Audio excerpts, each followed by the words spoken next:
The movie starts in 1975. In New York, we see a courtroom where a Puerto Rican man known as Carlito Brigante stands before the judge. He's facing a hefty 30-year sentence for his involvement in drug trafficking and gang activities. However, his loyal friend and lawyer, Dave Kleinfeld, manages to uncover some legal loopholes, leading to Carlito getting out of prison after serving 5 years of his original 30-year prison sentence. This is all thanks to some legal wizardry from Dave, who exploits some legal technicality to get him out. As Carlito stands before the judge, he solemnly declares that his time in prison has transformed him, vowing to turn his life around and steer clear of a life of crime. With newfound freedom in hand, Carlito and Dave celebrate the momentous occasion at a vibrant disco, reveling in the joy of Carlito's early release. Grateful for Dave's legal intervention, Carlito expresses his heartfelt thanks, recognizing that without Dave's efforts, he might have remained locked up for the full 30 years. Carlito confides in Dave, expressing his desire to leave behind his criminal past and start afresh. He paints a vivid picture of his aspirations in the serene Bahama Islands, where he sees himself as a taxi owner for which he needs $70,000. He sees himself liberated from the shadows of his previous wrongdoings. However, Dave's cynical laughter serves as a stark reminder that breaking free from the world of crime may prove more challenging than Carlito anticipates. If you are enjoying this video, don't forget to subscribe to our channel. Undaunted by Dave's skepticism, Carlito returns to his old neighborhood the following day. Back in the bustling streets of Spanish Harlem, only to be confronted by the stark realities of his past. The streets he once roamed are now haunted by the ghosts of friends. Many of his friends have met tragic ends or are now languishing behind bars. Despite his best efforts to leave it all behind, Carlito finds himself ensnared once more by the tangled web of his former life. Summoned by his former boss, he is offered to work with him again, since Carlito never gave up on his friends even after being arrested. The names of the boss and any gang members were not given to the police, a testament to his loyalty. Carlito stands resolute in his decision, steadfastly refusing the offer. Carlito is determined to leave his criminal past behind, but finds himself reluctantly drawn into a risky venture by his cousin Guajiro, who leads him across the city for a drug deal. Despite his reservations, Carlito accompanies Guajiro, who assures him of the dealer's trustworthiness and the potential profit. With $3,000 at stake, Carlito reluctantly agrees to the transaction, accompanying Guajiro to a shop. Descending into the dimly lit basement, Carlito's instincts kick in as he senses the danger lurking within.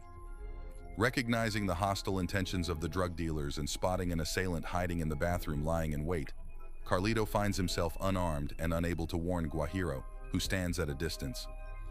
Thinking on his feet, Carlito adopts a guise, engaging the dealers in a game of snooker to maneuver closer to one of them so he can snatch his gun. But chaos erupts as the assailant in the bathroom springs into action, attacking Guajiro. With quick reflexes, Carlito uses a snooker ball as a makeshift weapon, hits one of the drug dealers in the face with it, and seizes his gun in the ensuing struggle. In a desperate bid to save Guajiro, Carlito fires at the assailants, but Guajiro falls victim to a brutal attack. His throat is slashed in the fray.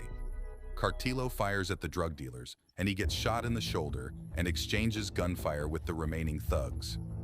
Despite managing to eliminate 2 of them, Carlito's gun soon runs dry, leaving him cornered and outmatched. With his options dwindling, he begins to devise a plan to take down the 2 remaining gangsters outside. However, before he can put his plan into action, the distant sound of police sirens fills the air. As Carlito cautiously emerges from his hiding spot, he discovers that the remaining gangsters have managed to slip away.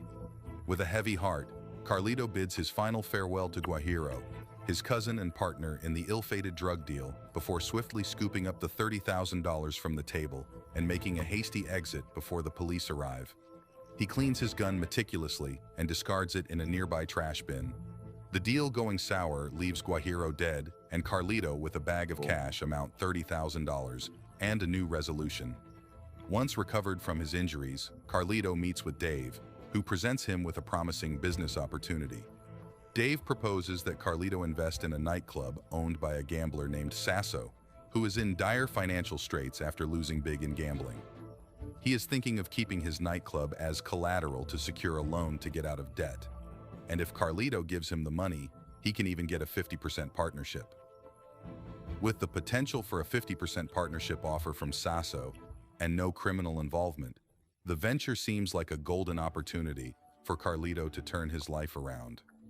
Carlito wastes no time in meeting with Sasso, investing $25,000 to become a half-owner of the struggling club. With the establishment drowning in losses, Carlito takes charge, overhauling the management and implementing his vision to turn the club's fortunes around.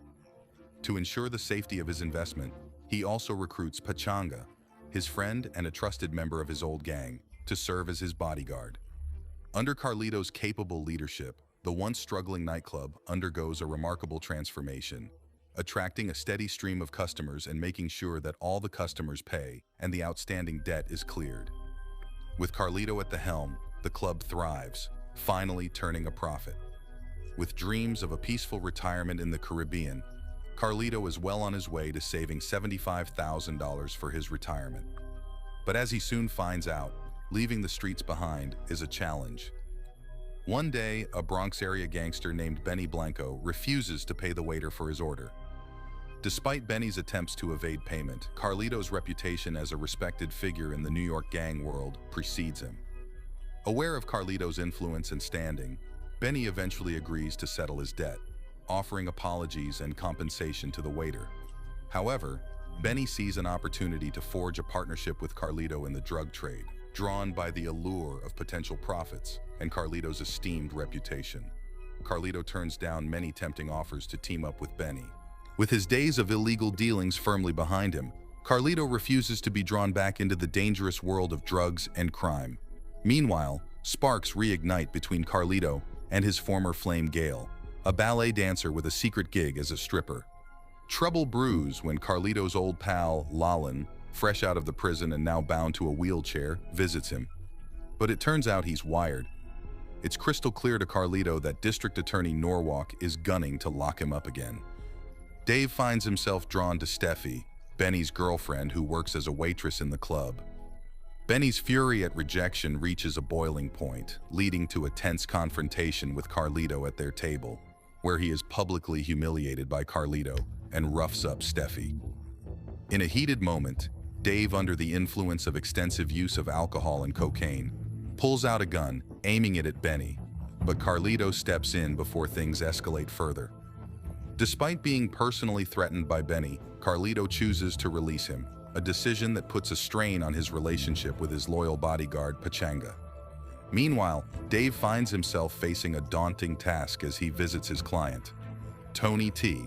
Taglialucci, the powerful leader of an Italian Mafia family incarcerated in New York's Rikers Island prison.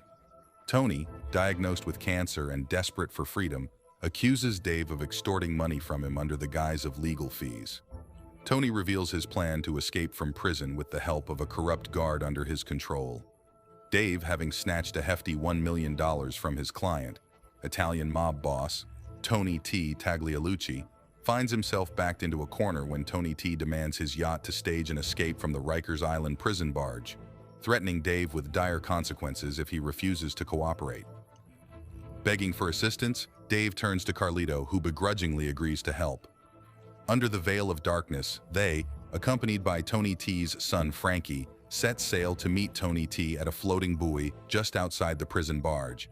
As they haul Tony T aboard, Dave, in a sudden and reckless move, unexpectedly bludgeons him to death, swiftly followed by Frankie, whose throat he slits, before dumping both bodies into the murky depths of the East River.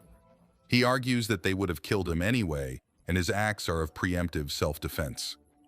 Sensing the inevitable backlash from the mob, Carlito wastes no time severing all ties with Kleinfeld, opting to depart the city with Gail by his side.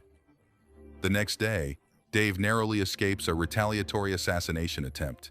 He is hospitalized after being stabbed multiple times by a mob hitman, his survival hanging by a thread.